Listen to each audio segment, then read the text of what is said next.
We're recording. Okay, thank you, Michelle. So welcome everybody and happy Friday. We're so glad you're able to join us today. This is the next webinar in a series done in conjunction with the Digital Course Enhancement Project and designed to introduce open educational resources and the potential they have, which are in many ways the backbone of that project. So far in this series, we've offered some foundational information on how to find and evaluate OER, and we've explored some strategies for integrating OER into your local context and remixing, revising, and incorporating third-party materials using fair use. Today, we're excited to talk about the way that open licenses and values can change the way we do teaching and learning in different ways. As a reminder, the session is being recorded and will be available at coursecollections.northcarolina.edu. To guide this discussion on open pedagogical practices, we're so excited to have two leaders in the field, Heather Micelli and Alexis Clifton. We couldn't ask for better speakers than Alexis and Heather, and I can't wait to hear from them. So I'm gonna go ahead and turn it over. Alexis, I think you're up first, so I'll shut up and let you talk. Actually, I think we switched it, so. Oh, sorry, my mistake. Okay, Heather, go ahead. I think because I was introducing myself and then Alexis is talking anyway. So I'm Heather Micelli. I work at Roger Williams University in Bristol, Rhode Island, right on the water. It's a beautiful campus. I'm an adjunct faculty member. I've been teaching there for 6 years, and I teach in our general education program, which I'll talk about a little bit more once I start describing my project. I do have 12 years of teaching experience, and as many adjuncts, I do work somewhere else. I work for another institution here in Rhode Island called Johnston Wales. I have been an RWU OER faculty fellow for 3 years, from 2017 to 2019. And this year and last, I was an Open Education Group OER research fellow with Will for this year. So Alexis. Awesome.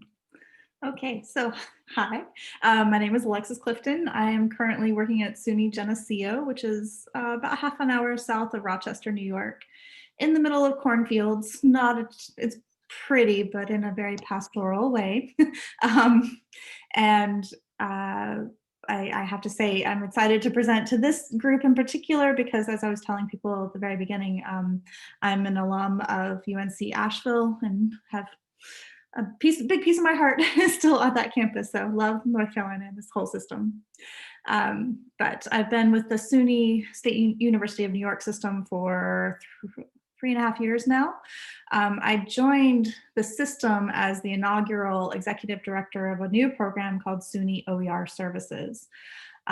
So it was very fun and grew very rapidly, and kind of a victim of its own success, got absorbed into the library system. And because I was a campus-based position, I didn't get to go with it, which wasn't very fun. But so now I work on the instructional design team at SUNY Geneseo. Still have deep ties to the OER community, of course.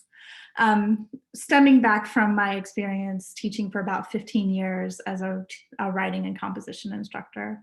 I did full-time pieces. I also spent many years as an adjunct as well, understand that life quite well.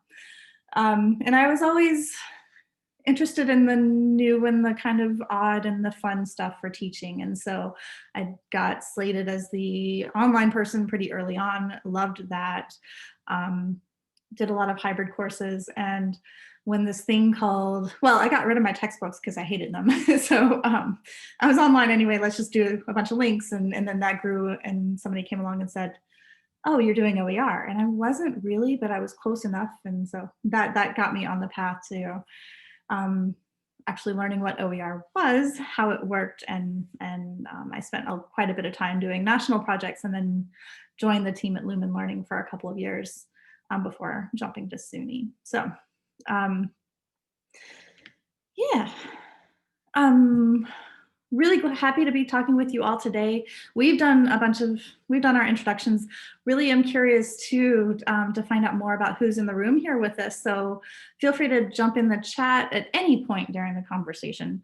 But you know, this is pretty informal. We want it to be a conversation. There will be some kind of hands-on stuff at the end, but we welcome interruptions at any point. But if you wouldn't mind telling us a little bit now about which school or campus or area you're in and what your role is, that will be kind of helpful as we tailor the live event, but we're also recognizing this is going to be recorded and watched later. So there'll be goodies for anybody, no matter what your role is, but we are curious to know. So feel free to jump into the chat with who you are and what brings you here today. And so we kind of have three big chunks of what we're going to talk about, which is I'm going to talk a little bit about what the library's role in this whole what is open pedagogy thing and how does the library play a key part in it. Heather's going to go into what this actually looks like in a classroom.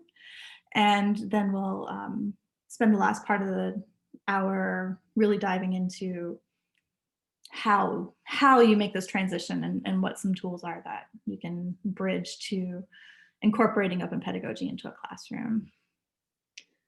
Great, thanks Michelle for being the brave first one to post there for us. Awesome, okay. So please do continue to type in the chat. I'm gonna keep rolling a little bit.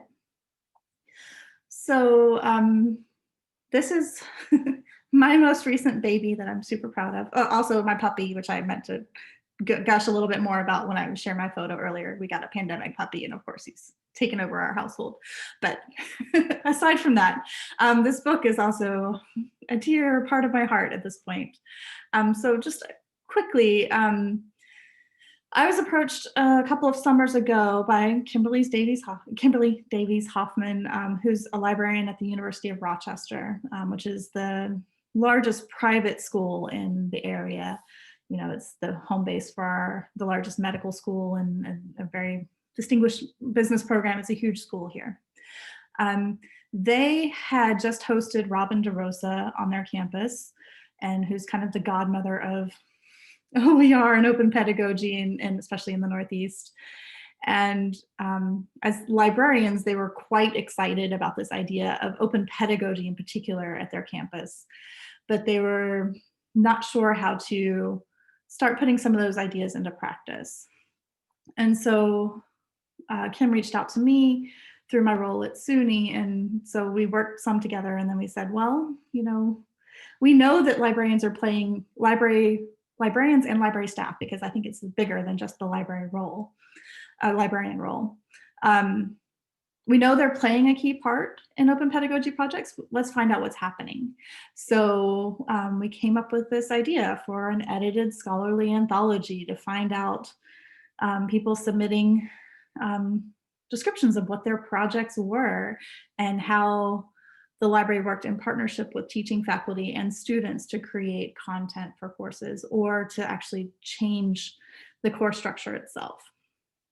So this book itself is an OER, it's openly licensed. It was published using the Pressbooks platform, which I cannot speak highly enough about. It's a really great tool. And it really shows a lot of different models of what open pedagogy is, which we haven't defined yet for kind of that reason.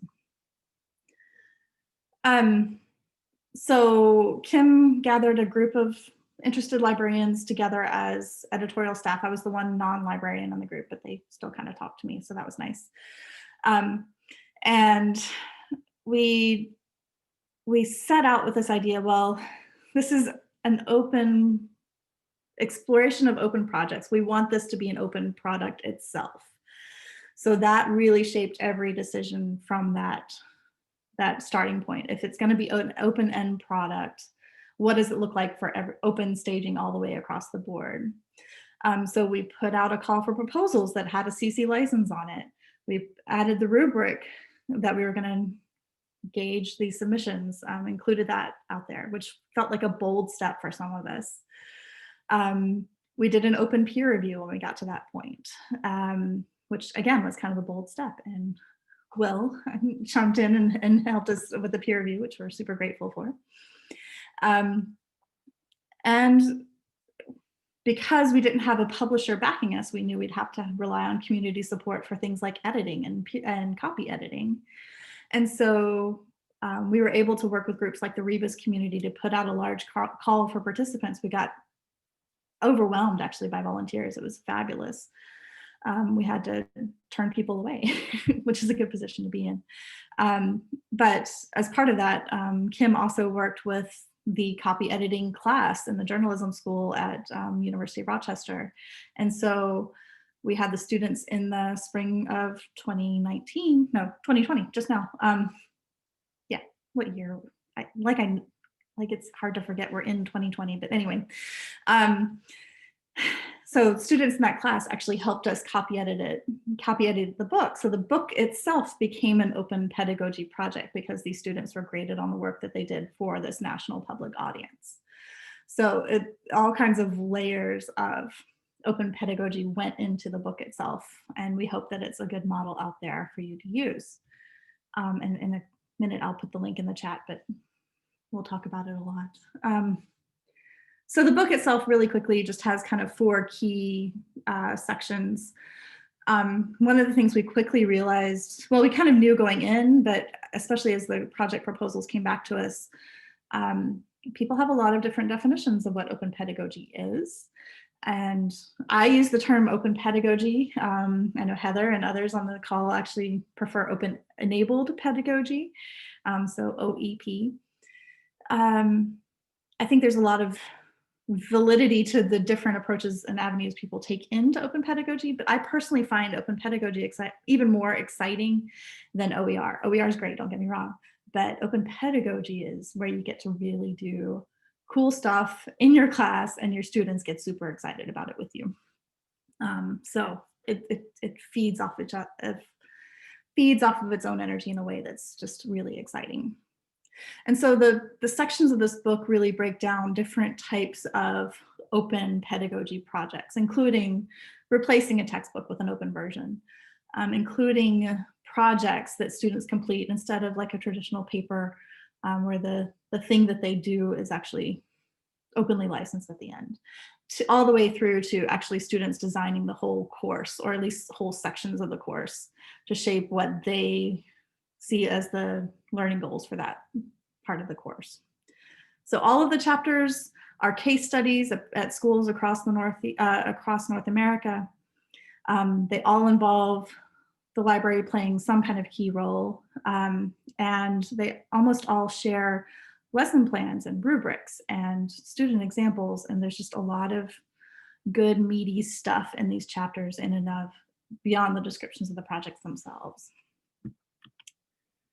And one of those super cool projects included in this book that we were excited about just from the very first time the proposal got sent to our committee was this chapter coming from Lindsay Gum and Heather Micelli, talking about how this works in a general education science course. So with that, I think I'll toss the ball over to you, Heather, and let you talk us through your project a little bit. Okay. Thanks, Alexis. So you could switch the slide. There we go. So kind of what is open enabled pedagogy or open pedagogy? And as Alexis mentioned, that's a really good question because as she noticed while compiling the book, and Will and I are actually working on some research here where we ask people's perspectives on open enabled pedagogy, we find that there are these huge broad varying definitions. I broadly kind of define it as teaching practices that ultimately result in students creating and sharing openly licensed content. And there's a lot of pieces of that don't actually have to be a part of open pedagogy. The sharing piece isn't necessarily there. We've had some faculty that talk about open pedagogy and they don't even have their students put licenses on them because they're sharing within the class. And so it's a very different, it depends on the person's perspective. But mine is that my students do create and share openly licensed content. So next slide. Just to give you a bit of context, Roger Williams University is a mid-sized liberal arts institution in New England. All of our students all of our undergraduate students have to take one of 5 interdisciplinary core classes, and I teach the core 101, which is called Scientific Investigations. The only students that don't take core 101 are science students. They get their they get their requirements through their other courses. So I have a bunch of non-STEM majors in my classes, and as you might imagine, they're not really thrilled to be there. They're very hesitant to take the class. Some of them put it off until their last semesters. But really the key message is that Core 101 is the last formal science education that my students will have. So I'm the last chance to really impart a couple of things: scientific literacy, of course, but also kind of a love of science. I have a lot of students that when they write reflections at the beginning of the semester, they write that they've had horrible experience in their science classes, that they don't understand why they're even here. And so they don't see the value of science in their lives at that point. So it's my kind of job to show them why science is valuable. So Alexis, if you could switch the slide. The course, we're really lucky as instructors that we have a lot of freedom with these courses. We have two really broad outcomes. One is that the students have to investigate issues of societal and personal relevance. So we talk about things like vaccines and climate change and evolution as it relates to them, artificial intelligence, lots of different topics. I let the students choose the topics that we talk about. I didn't always do that, but in previous semesters, a few years ago, I did always give my students the choice to focus on topics that they really wanted to investigate. And so they would spend the semester researching, and they would make these beautiful posters that you can see here. And we would have a poster session, and we would be talking, and it was just this wonderful energy. And then they would throw those posters away. They were literally disposable. And so that was really disheartening to like have this wonderful experience in class, and then they walk out of the room and see all of their hard work in the trash. So I had very much like Alexis, I never had a textbook in my class. It was always just links and readings, because to find an actual general science textbook that talks about all of the different topics that I wanted to have my students talk about, that doesn't exist. So I joined our OER Faculty Fellows program, and the next slide kind of shows the inspiration for the project that I'm going to talk about. Rajiv Jhangiani, who, if Robin DeRosa is the godmother of open pedagogy, Rajiv is the godfather of open pedagogy. He came and spoke, and he talked about textbooks that students had written. And one of these is Environmental Science Bites. And it made me think, well, what would a textbook look like if it was written by non-majors for non-majors? And it does not look like a textbook. The next slide shows what it looks like. So this is an example of one of our websites that we create. Our students are responsible for developing websites that serve as the content for the next set of Core 101 students. So my students got this website. It was written by a couple of cohorts of students, and they get this as their initial reading on space exploration. Alexis, can you? We currently have 8 websites. Actually, I lied. It's 9 websites, and we have a 10th starting this semester. I realized that the other day, and I didn't realize that I didn't change that. But we have 9 websites. Topics cover DNA, climate change, space exploration, artificial intelligence, GMOs, evolution, nutrition, vaccines. Energy sources is missing from that list. And then we're having students create a human population page. This project has been going on. This is the 5th semester for this project. Some of the websites have been edited by 6 different groups of students. And so they're very robust. Others are in various stages of development. Like nutrition was just created by one group last semester. So it's not as developed as, say, the space exploration page, which has had 6 solid groups in there editing it. They are given the websites. They review the websites. They go through like a review process to make sure that the websites are cohesive, what needs to be added to the website, what they could add to the website. Then they create a development plan.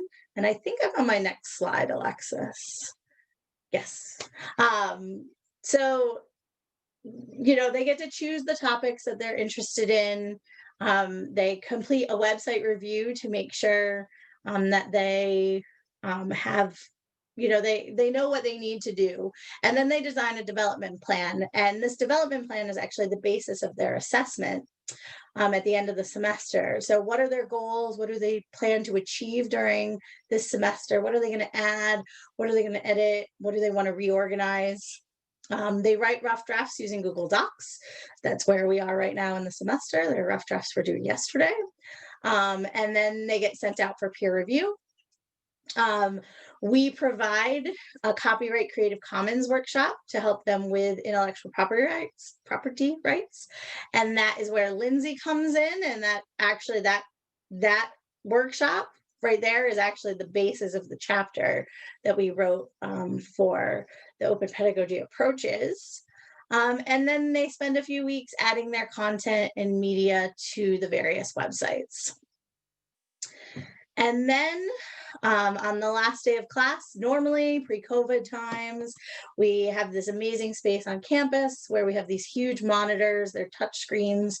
The students go in, they project their projects up on the monitors, and they share with each other in a poster session. But instead of throwing away their work is actually helping the students of the next semester. And the conversations that we have in these are just as robust as the ones that we had with the disposable assignments. Although I think because the topics are a little bit more broad, they start to see connections in this last presentation. And inevitably, I have one student that's like, it's really interesting how all of the projects in this class can be connected. Like climate change with space exploration, with DNA.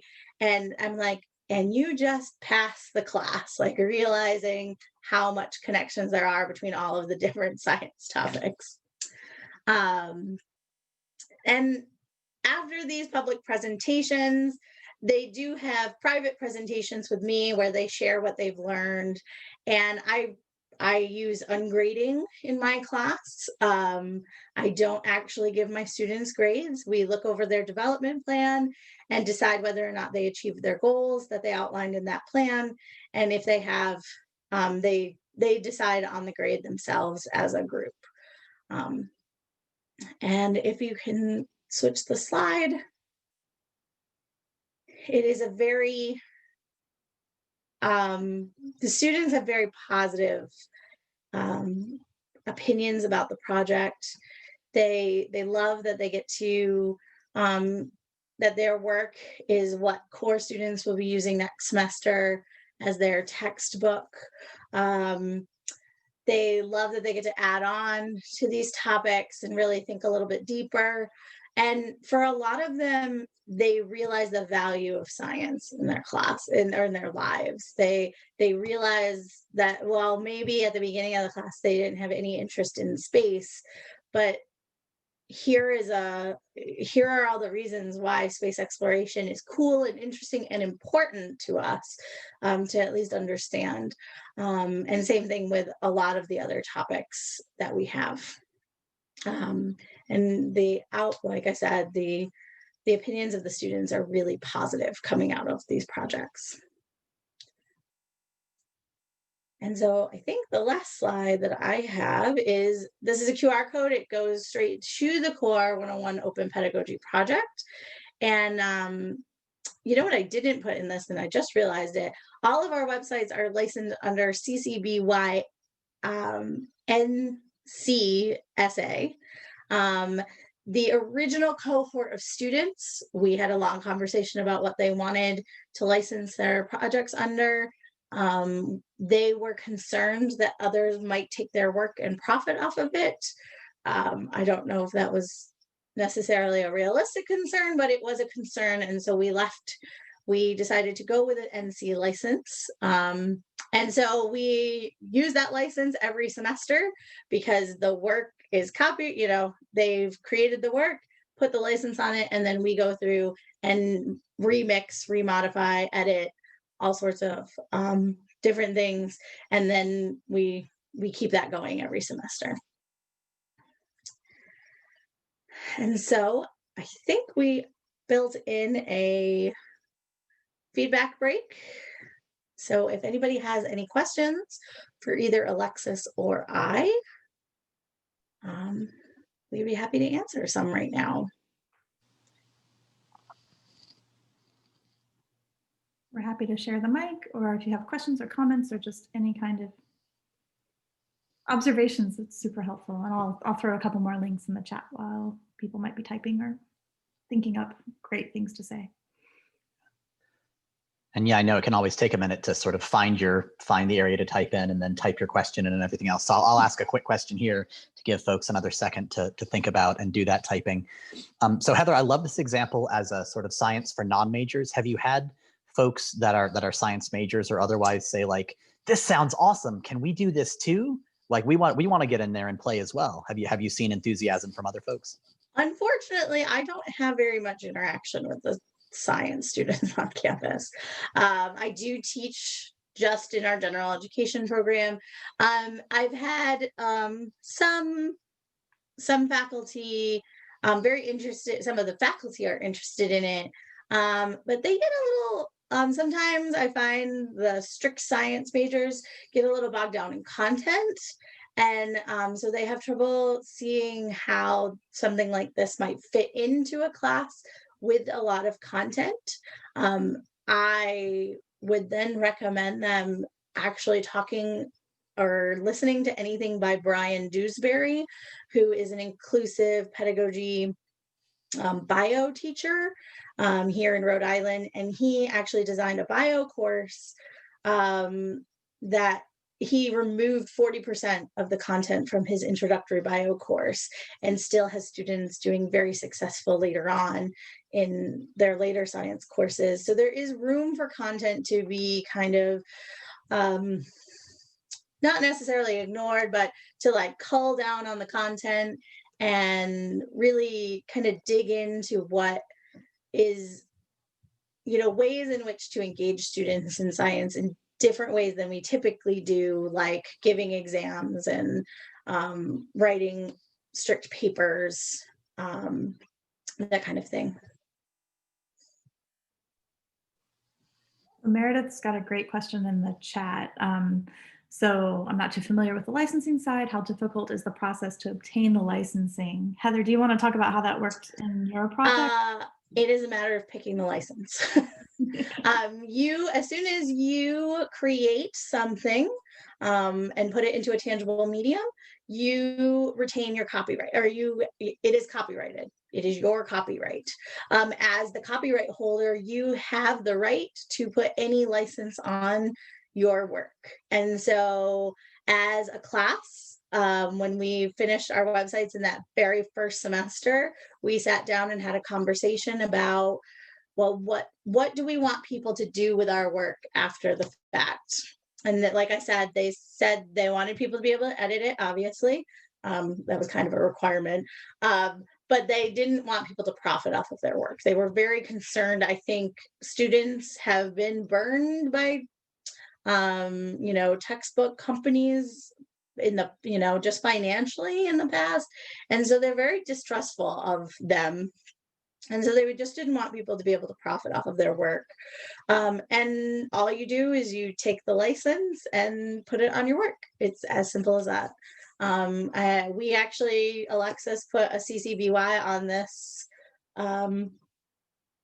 this presentation, probably yesterday. So it is very easy to obtain the license, and we'll just put in the chat the license chooser. to help you figure out what you want to do.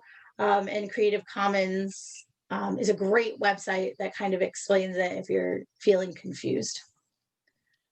And so I will I'll say, also, oh, go go ahead. ahead, Mel. please. No, I was just going to say, I'll also put in a plug. Last week, we did a webinar on sort of the copyright issues related to this stuff. So that will be recorded, and you can watch that anytime to dig into the details there. And as Michelle says, your local campus librarian is also super excited to talk to you about this stuff. Yes. Alexis, sorry about that. That's exactly, yeah, no, that's great. We're all feeding off of Hive Mind together. That's great. I will say most of the examples of in our collection Open Pedagogy approaches, that's a huge part that the librarian role or the library role played, was helping students understand copyright. It's so thrilling to talk about copyright in a positive way, you know, like we're used to talking about plagiarism and the terrible ways things go wrong. And so this is a really empowering thing where you show students that they own copyright for their own work, and then they get a lot of power to choose what they choose to do with it.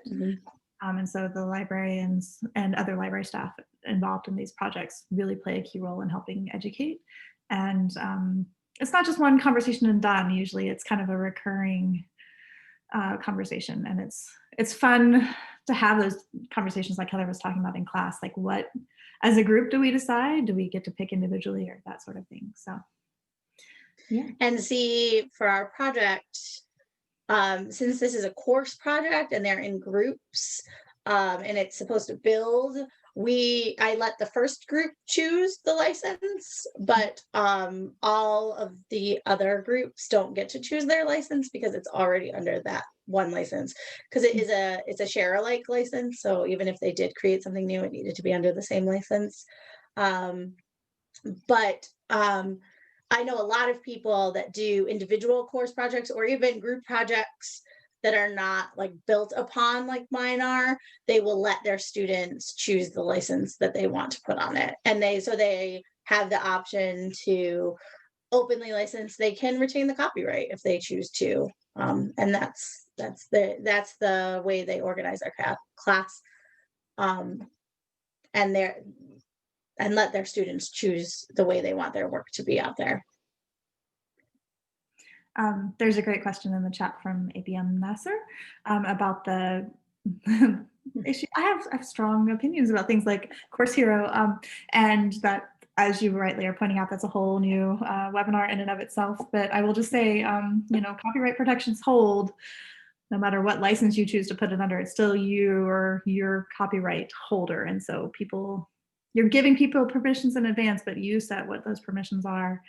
If they break those permissions, then they violated your copyright just like any other situation. So, but yeah, I know that there are webinars devoted to specifically how to keep those things in mind, but excellent question.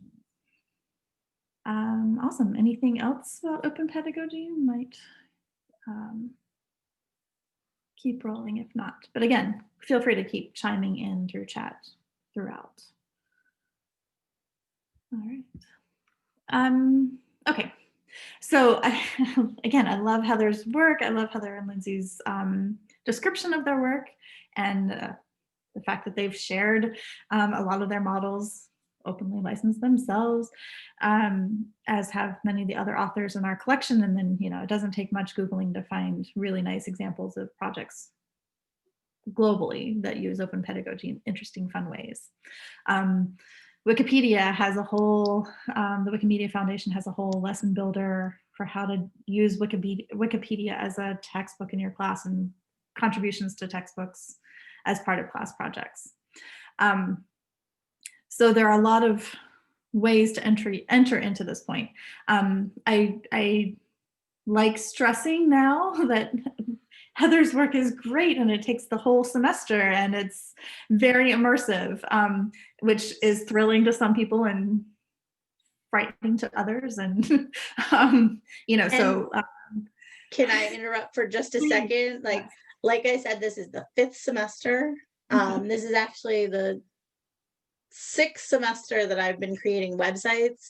But even our first semester, we were like, oh, no, we can't publish these because students were using copyrighted materials. And we were like, oh, we actually have to scaffold these ideas, which is, like I said, that's literally the basis of our chapter. But yeah, I dove right in. I don't know how good of an idea that was, but there are definitely ways to do this smaller. And I think Alexis is going to give an example of that. Yeah, again, I'm usually the one that dives in on off the deep end myself, but I recognize sometimes you hit your head, and that's not a great idea. um, I like thinking about this in terms of smaller individual projects too, as a potential entry point to try it out and see if it's something that excites you and you want to carry further. And people are always, I've gotten lots of questions over the years about, well, what's the right project to do this with? And I always answer with, what do you hate doing? What are the things in your class that are tedious for whatever reason, the things that you need to include in the course, but aren't fun to grade or aren't fun to teach or are challenging for the students to complete for various reasons. And that's a really nice place to start thinking about it.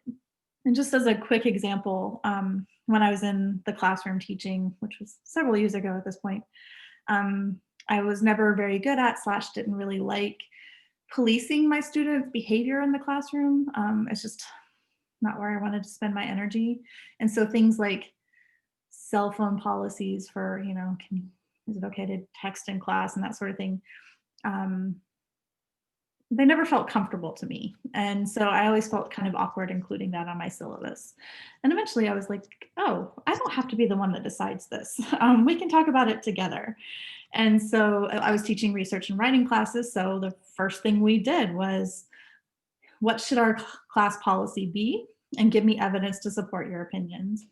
And so we'd spend 2 or 3 days or a week, depending on the class, researching, finding evidence, having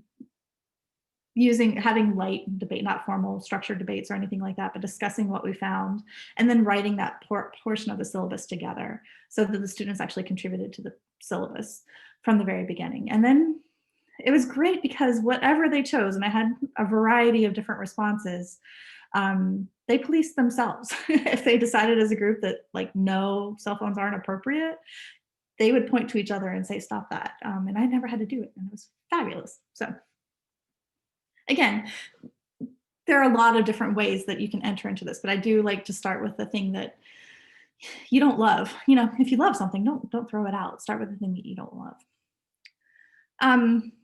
Okay, so here's the point where I'm going to stop the presentation. I'll put these links in the chat in just a minute. Yeah, I'm sorry, I'm looking at the chat. Yeah, Zoom policies, definitely.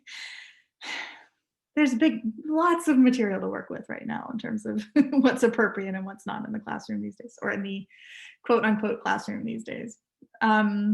So we've built a whole Google folder for you.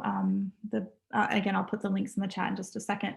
Well, I can do that as I talk, maybe. I'm bad at doing 2 things at one time, but this whole folder is here for you. It's all set. I think right now it's set to view, but copy anything that you want to use, take whatever you want. Back in the days when life was different, pre-COVID, SUNY had a lot of investment in the system in terms of OER and open pedagogy. And so one of the projects that I did several times was I collaborated with our system-wide professional development office. And so we hosted these OER course design workshops. And so I've given some of the documentation of those here. They're pretty resource intensive. I'm very well aware of that. We got a small group of people together, usually 8 to 10 participants. We had at least 2 facilitators, sometimes 3, for 2 days. And they were coming from all over the system. So we paid, it was a kind of a fellowship. We didn't pay them directly, but we paid for their travel and dinner the night that they stayed over. And it seems like a faraway fairy tale at this point, but we actually spent 2 days building these courses. And we spent a lot of time talking about open pedagogy as a driving force for those. So if you are curious how those were modeled, I've got the templates there and also the facilitator guide.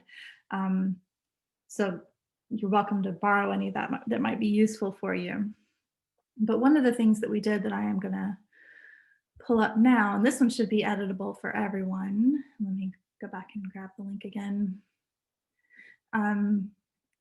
For various purposes, I've shrunk that two-day big event down into, we don't have to think about this as the whole course. We can also think about this as an individual lesson or an individual day of your class.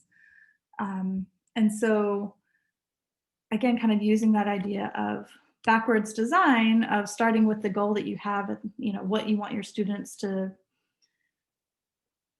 know or do or be able to accomplish at the end of the project, working backwards from there, deciding what the resources that you need are, and what you need to provide to them as a way to get them to the point you want them to be. And so we thought we might take a few minutes, I'll make that bigger here, and let everyone play with this model just a bit. So feel free to type into this spreadsheet. There are 3 tabs down here at the bottom. So if you're curious, there are a few sample courses that previous participants agreed to share. This is for their whole course design. And again, we're not asking anybody to design a whole course in 10 minutes here. If you can, awesome. But you will be the overachiever of the group if you do. But there's a college success course here that kind of mapped through what the lesson was and what they wanted students to be able to do, and then how they evidenced that they could do it and work back from there. There's also an introduction to science course, which I'm sure is not nearly as interesting as Heather's, but it's there. And then a media production course as models. And then in the 2-day workshops, what we would do is copy a template for every individual participant so they had their own space to work on. But today I thought we could all play in the same spreadsheet. So the first tab here, the working space tab, please feel free to go ahead and type into here, if there is something that comes to mind that's, even if you don't teach it yourself, although it looks like most of the people in the chat at least are faculty, but if you give presentations regularly, or if you're a librarian who does one-shot instruction or that sort of thing, are there pieces of that you might want to think about as a particular lesson, and what your goal for that lesson can be? And then if you want to work individually or talk about it together, the idea of what the activities are that could accomplish those goals and how that can become an open pedagogy project. Just sometimes time to do hands-on space. Does that make sense? My camera died because it does that. I don't know why. Any questions or thoughts? We've already got people running away in the chat, but I won't take that up personally.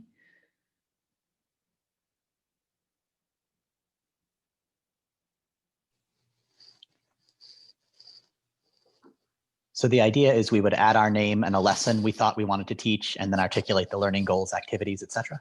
Yeah, I don't expect everybody to get all the way across the columns all the way through today, but if you wanted to get started, and then if you have questions about like how to find the OER that you want or how to create the OER that you want, that would be a great time to converse. Check back in with us. So working time with all of us here to chat with us as needed. Thank you, Heather, for actually typing in there. Awesome.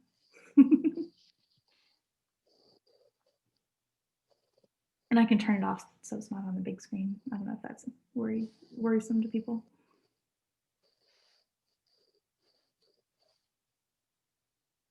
In fact, why don't I stop sharing for the moment?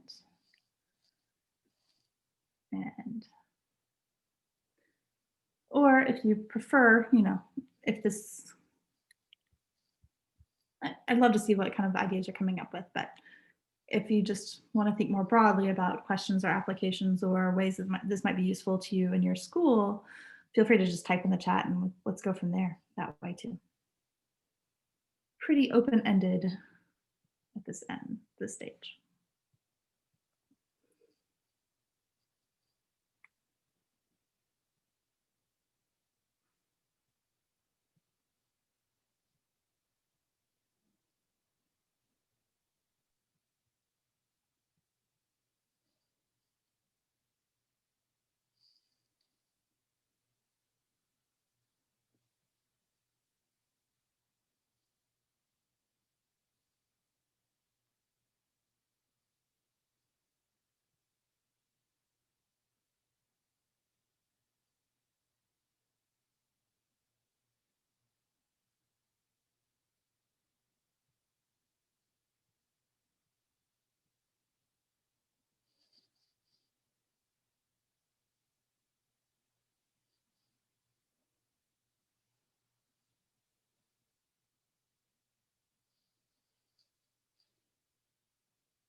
So as we're working through this, I think you've done a great job of helping us think about sort of the baseline stuff. And obviously we've talked some about choosing a license and discovery of OER content. I wonder if you have any tips for thinking about activities and assessment, either places to go for models and examples along with Heather's and the book that you mentioned, or other ways to think about opening up in some ways the work that we do and the way we assess that work.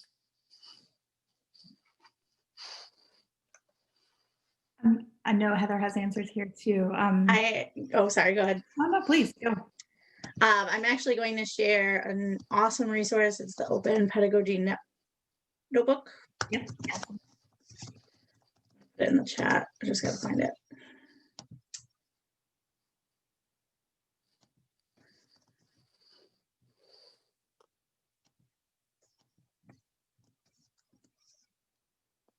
But really, I really like Alexis' way of putting it out as things that you just don't like doing.